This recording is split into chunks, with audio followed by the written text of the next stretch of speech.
اللہ اکبر اللہ اکبر اللہ اکبر اللہ اکبر لا الہ الا اللہ واللہ اکبر اللہ اکبر وللہ الحمد مبسملا ومحمدلا ومصلیا ومسلما اما بعد آج یکم شوال المکرم سن 1446 ہجری ہے اور یہ دن عید الفطر کا کہلاتا ہے۔ ہمیشہ مسلمانوں نے جب بھی عید کی ہے عید کے ساتھ کوئی نہ کوئی عبادت متعلق رہی ہے، چاہے وہ بقرہ عید ہو یا عید الفطر ہو، ہر عید کے ساتھ کوئی نہ کوئی عبادت موجود ہے۔ یہاں عبادت روزے ہیں تو وہاں عبادت قربانی ہے۔ نبی پاک صلی اللہ علیہ وآلہ وسلم نے اپنی زندگی میں صرف یہی 2 عیدیں منائی ہیں اور انہی 2 عیدوں کے منانے کا حکم دیا ہے۔ حدیث پاک میں ہے، نبی اقدس صلی اللہ علیہ وآلہ وسلم نے فرمایا کہ مسلمانوں کی خوشی کے دنوں میں عید الفطر کا دن ہے اور عید الاضحیٰ کے دن ہے۔ ان دنوں میں اس لیے روزہ رکھنا بھی منع ہے، حالانکہ روزہ رکھنا تو بہت بڑا ثواب تھا، ہم نے 1 ماہ مسلسل روزے رکھے ہیں، پر اس دن میں حدیث پاک میں آتا ہے کہ صبح کچھ کھا کر بندہ عیدگاہ آئے۔ عید الفطر اور عید الاضحیٰ میں فرق ہے۔ ہمارے ہاں لوگ دونوں کو ایک سمجھتے ہیں۔ بنیادی طور پہ فرق یہ ہے کہ عید الفطر دیر سے پڑھی جاتی ہے۔ بعض روایات میں ہے کہ اس پر پسینہ نکل آتا تھا، اتنی دھوپ میں پڑھا جاتا ہے نماز عید الفطر کا اجتماع، اور جو نماز عید الاضحیٰ ہے وہ جلدی پڑھنا مسنون ہے۔ حدیث پاک میں ہے، نبی اقدس صلی اللہ علیہ وآلہ وسلم نے عید الاضحیٰ کے موقع پہ فرمایا کہ اس کو جتنا جلدی ہو سکے وقت شروع ہونے کے بعد پڑھ لیں، اور نماز عید الفطر کے لیے فرمایا کہ اسے دیر سے پڑھیں۔ وذکر الناس، اس میں بیان بھی ہونا چاہیے، تھوڑا لیٹ گفتگو ہو۔ 2 وجہ اور بھی ہیں اس کی۔ عید الفطر میں بندے کو گھر سے ناشتہ کر کے آنا چاہیے، یہ مسنون ہے۔ حدیث پاک میں نبی علیہ الصلوۃ والسلام گھر سے کھا کر تشریف لاتے تھے، پھر نماز عید الفطر پڑھتے۔ اور عید الاضحیٰ میں اللہ کے رسول صلی اللہ علیہ وسلم نے ناشتہ نہیں فرمایا، بلکہ اپنی قربانی سے جا کے ناشتہ فرمایا، اور وہ بھی عید الاضحیٰ کے بعد۔ تو یہ مختلف عیدوں کی باتیں ہیں۔ اور ایک بات یہ ذہن میں رکھے کہ ہر عید کی ایک چاند رات ہے، یعنی لیلۃ الجائزہ، اسے کہتے ہیں انعام کی رات۔ حضور اقدس صلی اللہ علیہ وسلم نے فرمایا جو عید کی رات، یعنی پہلی رات جو اب گزر گئی ہے، یہ چاند رات جو آدمی اس عید میں اور عید الاضحیٰ میں، فرمایا یہ جاگ کر، مراد یہ ہے کہ عبادت میں گزارے، چاہے کچھ حصہ جاگ سکے، پورا حصہ نہ جاگے، لیکن یہ رات اس کی عبادت میں، اللہ تعالیٰ جل شانہ کی یاد میں گزرے۔ تو فرمایا جس دن لوگوں کے قلوب مر جائیں گے، دل مردہ ہو جائیں گے، وہ شخص اس دن بھی اپنے دل کو زندہ رکھے گا۔ نبی اقدس صلی اللہ علیہ وسلم نے اس کی بڑی فضیلتیں بیان فرمائی ہیں۔ یہ بات ذہن میں رکھیں کہ اس دن جو ہے جب بندہ گلیوں میں نکلتا ہے تو حدیث پاک میں ہے کہ فرشتے ٹھہرے ہوتے ہیں ہر اس روزہ دار سے مصافحہ کرنے کے لیے کہ جس نے اللہ کے لیے روزے رکھے، اور باقاعدہ ان کے لیے رب کریم سے کلام ہو رہا ہوتا ہے، اور اللہ تعالیٰ فرشتوں سے کہہ رہے ہوتے ہیں کہ میرے بندوں کو دیکھو، انہوں نے پورا مہینہ حلال چیزوں کو چھوڑ دیا تھا میرے حکم پر، اور آج یہ عید نماز کے لیے نکلے ہیں۔ تو پھر فرشتے پوچھتے ہیں کہ اللہ انہوں نے پورا مہینہ کام کیا، تو پھر اس کا بدلہ کیا ہوتا ہے؟ تو حدیث پاک میں کہ رب کریم فرماتے ہیں کہ مزدور کو مزدوری تو آخر میں ملتی ہے، فرمایا مزدوری یہ ہے کہ میں نے ان کے گناہ معاف کر دیے ہیں، اب انہیں کہہ دیں کہ بخشائے ہوئے اپنے گھروں کو لوٹ جائیں۔ تو یہ حدیث پاک ہے۔ اور میں 1-2 باتیں یہاں یہ کرنا ضروری سمجھتا ہوں کہ لوگ اس دن میں اپنے لیے مختلف چیزیں ایسی گھڑی ہوئی ہیں جن کا شریعت میں کوئی حکم نہیں ہے، مثلا اسے لازمی اور دین کا حصہ بنا دیا۔ سب سے پہلا کہ جس کے گھر میں فوتگی ہوئی ہو، چاہے اس کی فوتگی کو کوئی ہفتے ہی گزر گئے ہو، وہ عید والے دن اس کے گھر جاتے ہیں یا عید کی رات اس کے گھر جاتے ہیں، یہ غلط بات ہے، یہ کسی کا غم تازہ کرنے کی بات ہے۔ حدیث پاک میں تو سوگ 3 دن ہے، ہم نے خامخواہ سے جا کے ان کے گھر میں ان کے وفات شدہ بندے کو یاد کر کے ان کے آنسو آنکھوں میں لائے، کون سی نیکی ہم نے کیا؟ اور یہ گناہ کیا اور اس گناہ کو لوگ نیکی کے نام پہ کرتے ہیں، ایسا کچھ بھی نہیں ہے۔ ہاں اگر وہ 3 دن کے اندر والی وفات ہے نا، پھر تو ضرور جانا چاہیے، پھر تو مسنون ہے تعزیت، لیکن ایسا نہ ہو کہ پرانی وفات کو یاد کرنے کے لیے بندہ عیدوں میں جا کے بیٹھے، ان بچوں اور ان بچیوں کے چہروں پہ خوشی ہو اور ہم جا کے ان کو فوت شدہ بابا جان اور ان کے پرانے رشتہ دار یاد دلائیں، تو یہ غلط بات ہے۔ دوسرا، لوگ سمجھتے ہیں کہ اس دن ضرور اپنے ماں باپ کی قبر پہ جانا چاہیے۔ عید الفطر یا عید الاضحیٰ پڑھنے کے بعد فوراً لوگ قبرستان کا منہ کرتے ہیں، ایسا شریعت میں کوئی حکم نہیں ہے۔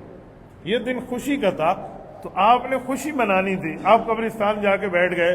قبرستان تو آپ کسی دن بھی جا سکتے ہیں، کوئی عید کے دن جانا منع نہیں ہے۔ میں منع کر رہا ہوں جو لازمی سمجھتے ہیں، جو سمجھتے ہیں یہ عید کا حصہ ہے، پارٹ آف صلاۃ عید ہے، اس کے بغیر نماز عید ہوتی نہیں ہے، لہٰذا ہمیں قبرستان اس دن جانا چاہیے۔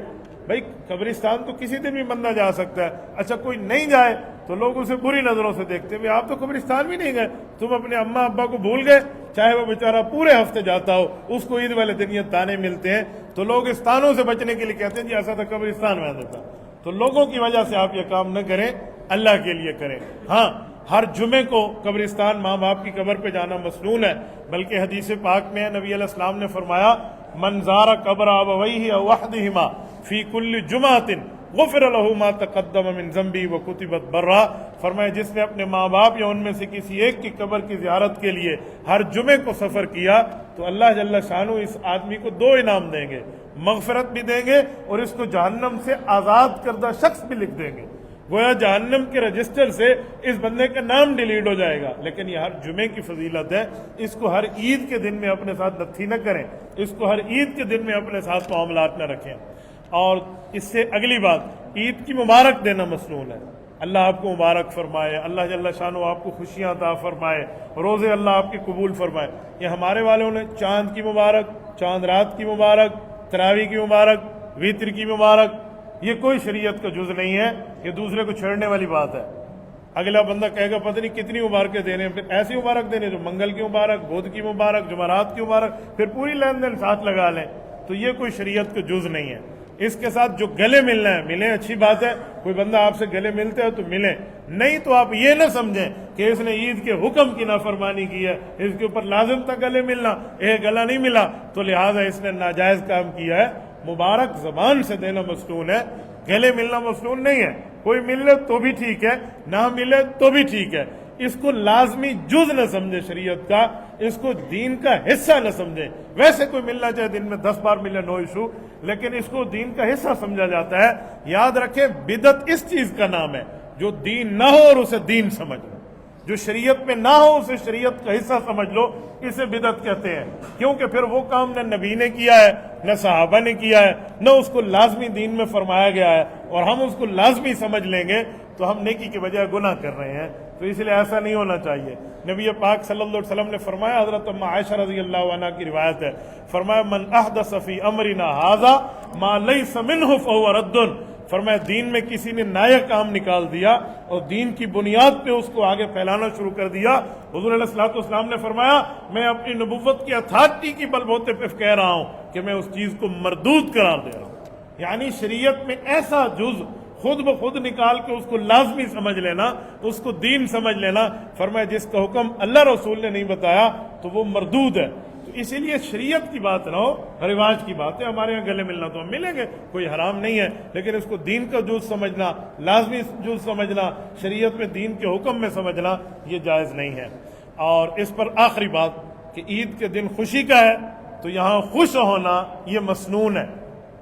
ہمارے ہاں کچھ صوفیت غالب ہو جاتی ہے، اتنا روتے ہیں عید والے دن، ہو رمضان چلا گیا، رمضان چلا گیا، نہیں جانا چاہیے تھا رمضان کو، بھئی رمضان المبارک میرے ہاتھ میں ہے، کوئی مولوی صاحب کے ہاتھ میں ہے، اس نے زور زبر سے رمضان المبارک کو ادھر ادھر کر دیا۔ بھئی اللہ نے رمضان میں روزے کا حکم کیا تو ہم نے روزے رکھے ہیں، رب نے عید دی ہے تو ہم خوشی کریں گے۔ یہاں عید کے دن خوش ہونا بھی مسنون ہے، ٹھیک ہے رمضان المبارک چلا گیا، نیکیوں کا مہینہ تھا، تو وہ بات دل تک رکھیں، اتنا اس کو غم ظاہر نہ کریں کہ ایک بندہ سمجھے کہ یار اس کے اوپر تو عید کی خوشی بھی نہیں ہے۔ یاد رکھیں جب صبح کا وقت ہوگا تو صبح پڑھیں گے، اس وقت ہم ظہر کی نماز کی اذان دے کر ظہر نہیں پڑھ سکتے، جب ظہر آئے گی تو ظہر پڑھیں گے۔ تو رمضان میں رمضان کی عبادت ہے، عید میں عید کی عبادت ہے، عید کی خوشی بھی مسنون ہے۔ رات ایک شخص مجھ سے ملا تو اس گلے ملنے میں اس کے آنسو یہاں تک آ گئے، اس سے رمضان چلا گیا۔ میں نے کہا یار غلطی ہو گئی ہے، میں کوئی زنجیر ونجیر باندھ لیتا۔ کیا مطلب آپ کی بات کو؟ میں نے کہا آپ رو کیوں رہے ہیں؟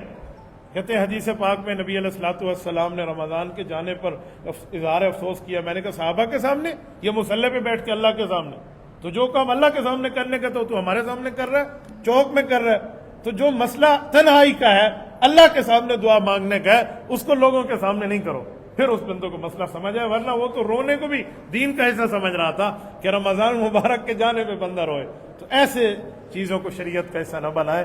اللہ آپ سب کو عید الفطر کی خوشیاں مبارک فرمائے۔ یہ 2 رکعت نماز ہے، 2 رکعت نماز واجب ہے، اس کی 6 تکبیرات ہیں۔ 3 تکبیر جو ہیں وہ پہلی رکعت میں ہیں اور 3 تکبیر جو ہیں وہ دوسری رکعت میں ہیں۔ جو پہلی رکعت کی تکبیر ہے ہم نے اس کو ثنا کے بعد تلاوت سے پہلے پڑھنا ہے، اور جب 2 مرتبہ ہم ہاتھ اٹھائیں گے، پہلے 2 مرتبہ ہاتھ اٹھا کر چھوڑ دیں گے، تیسری مرتبہ ہم نے باندھ لینا ہے کیونکہ اب ہم نے تلاوت کرنی ہے۔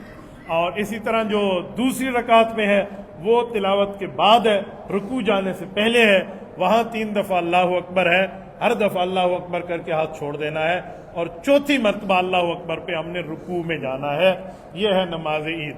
اس دوران امام انسان ہے، غلطی سے اگر وہ بیچارہ بھول جائے تو یہ بات بھی ذہن میں رکھنا، آپ کو بتانا شور شرابے کے ساتھ، آواز کے ساتھ، اللہ اکبر کے ساتھ، سبحان اللہ کے ساتھ بتانا ضروری نہیں ہے۔ جس دین نے ہمیں یہ تکبیرات سکھائی ہیں اسی دین نے اس کی سلوشن بھی دی ہے کہ عید کی نماز میں بھول جائیں تو کوئی سجدہ صاحب نہیں ہے، بس ٹھیک ہو گیا، ہو گیا۔ تو یہاں بعض لوگ سمجھتے ہیں کہ نہیں یہ رہ گیا تو ایسے ہو گیا، انسانیت ہے، انسان بھول جاتا ہے۔ ہمارے والد حضرت آدم علیہ الصلوۃ والسلام ہیں، ان سے بھول ہوئی ہے تو کسی اور سے کیوں نہیں ہوئی؟ حدیث پاک میں نماز میں بھول ہو جاتی ہے۔ رسول اللہ صلی اللہ علیہ وسلم نے نماز میں ایک مرتبہ بھول فرمائی تو صحابہ کرام نے پوچھا یا رسول اللہ نماز کم ہو گئی یا آپ بھول گئے؟ تو حضور نے فرمایا میں بھول گیا۔ صحیح مسلم کی حدیث ہے، حضرت ابو ہریرہ راوی ہیں، اللہ کے رسول صلی اللہ علیہ وسلم نے فرمایا انسا کما تنسون، میں بھول جاتا ہوں جیسے تم بھولتے ہو، فیضا نسیت فذکرونی، اگر بھول جاؤں تو مجھے یاد دلا دو۔ تو یہ عام نمازوں کا حکم ہے۔ نماز عید میں آپ نے پیچھے سے سبحان اللہ کہہ کر یہ کام نہیں کرنا تو وہ ہو جائے گی۔ مجمع عام ہوتا ہے تو اس میں اتنا بڑا مسئلہ نہیں ہوتا۔ جزاکم اللہ تعالی۔ اقول قولی ھذا واستغفر اللہ وآخر دعوانا ان الحمد للہ رب العالمین۔